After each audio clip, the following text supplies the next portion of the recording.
到底这场这个会议内底，因是咧查什么？啊是这个主席是用什么步骤来改这个会改？咱来做回看嘛咧。下个案子，然后在进入下个案子之前，我要郑重地向孙理事，请孙理事要遵守我们会议的决议。 请用国语作为交流的语言。我说刚才发言的时候，因为在场上报道时间，我不要打搅干扰那个议程的进行。所以在第一个案子完成之后，告诉你，如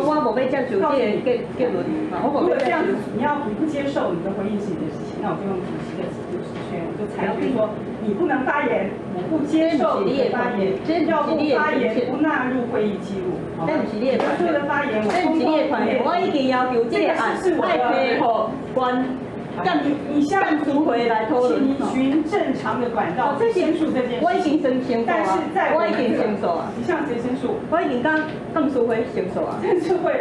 好，没有啊，我觉得如果大家认同，为什么要剥夺他说这开的权利？不，我们没有剥夺，我也没有禁止。开这件事情，请你们大家知道，我听得懂闽南语，我觉得你说的不是这么流利。你们从校务会议到今天的会议，反反复复，我们不要浪费时间，因为台湾讲，因为今麦是你这种会我们刚刚好了，是你这种会闽南语太不轮转，太不流利了，所以我。 安尼我买当做你的文，我没有认真啊。发言要举手，发言要举手。发言要举手。啊，你用我嘛感觉你无认真，你无应该要讲中文啊。你不要说话。你无做给安尼甲我要求。你不要说话。你这什么态度？你这什么态度？为了你，你这什么态度？为了你的事，因为我们上次还特别找出来内政部规范的会议的规范。会议规范内底有你会当其他人。 这是我的战斗案吗？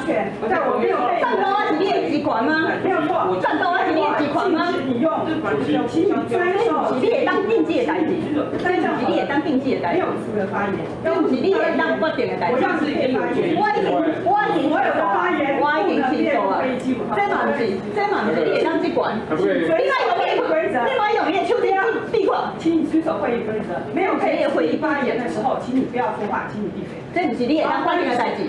那个我引起的发言权，好不好？我们大家讲一下道理。刚刚那个韩同学有讲到说，不能够进什么？我跟各位讲哦，会议是归会议，跟你生活用什么语言，这是两回事情。请问一下，人人不遵循你想要的宪法赋予我的自由等等诸如此类的，我有自由选择要不要抽烟呢？可是你抽烟的地方，你造成别人的不舒服等等，所以会有烟害防治法，所以会有禁烟区等等啊。这是一个公共利益的问题。当你今天在这边开会的时候， 你私底下用台语，我们不反对，更坦白讲。可是你要让大家习惯应用的语言，那个是会有社会成本。坦白讲，我连听台语，我是台湾人，我连听台语，我平常我们开会等等没用台语，我要表达什么会有困难的。所以你有选择的自由，但是我们有开会的自由。我们希望我们开会的自由得到保障。这个会议我们要效率，尊重我开讲话的权利好不好？请你尊重我讲话的权利，可以吗？ 我诉求的是，你尊重别人爱尊重你，啊，你遵守议事规则，你没有举手向主席征得同意的时候，你没有。来听。